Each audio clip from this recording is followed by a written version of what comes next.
Henry, James, and Gordon were miserable. They had been shut up for several days for being naughty and longed to be let out again.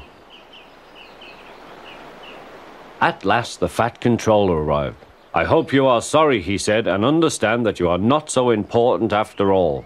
We have a new tank engine called Percy who helps pull coaches, and Thomas and Edward have worked the main line nicely.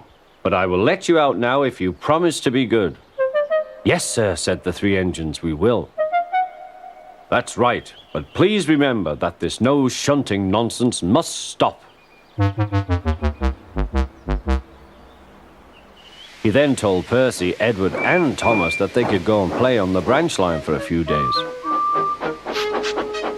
And they ran off happily to find Annie and Clarabelle at the junction. The two coaches were so pleased to see Thomas again.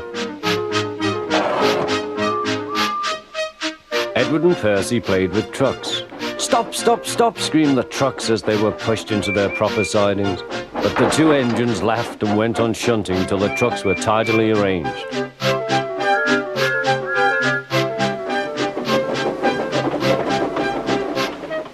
Next, Edward took some empty trucks to the quarry. Percy was left alone. He didn't mind that a bit. He liked watching trains and being cheeky to the other engines. "Hurry, hurry, hurry," he would call, and they got very cross.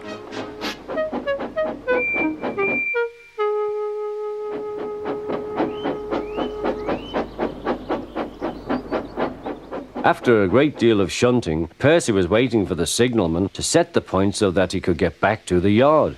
He was eager to work, but was being rather careless and not paying attention. Edward had warned Percy, "Be careful on the main line. Whistle to the signalman you are there." But Percy didn't remember to whistle, so the busy signalman forgot him. Percy waited and waited. The points were still against him, so he couldn't move. Then he looked along the main line. Peep, peep! He whistled in horror, for rushing straight towards him was Gordon with the express.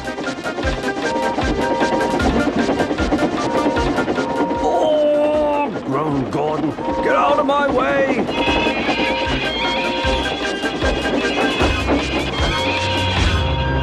Percy opened his eyes. Gordon had stopped with Percy's buffers a few inches from his own. But Percy had begun to move. "I won't stay here. I'll run away," he puffed.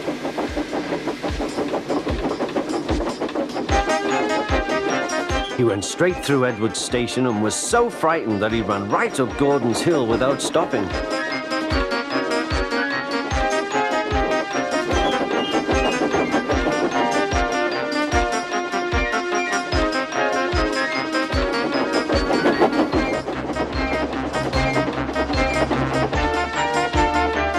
After that, he was tired, but he couldn't stop. He had no driver to shut off steam and apply the brakes. "I want to stop, I want to stop," he puffed. The man in the signal box saw Percy was in trouble, so kindly set the points. Percy puffed wearily onto a nice empty siding, ending in a big bank of earth. He was too tired now to care where he went. "I want to stop. I want to stop. I have stopped," he puffed thankfully. "Never mind, Percy," said the workman as they dug him out. "You shall have a drink and some coal, and then you'll feel better." Presently, Gordon arrived. "Well done, Percy. You started so quickly that you stopped a nasty accident." "I'm sorry I was cheeky," said Percy. "You were clever to stop." Then Gordon helped pull Percy out from the bank.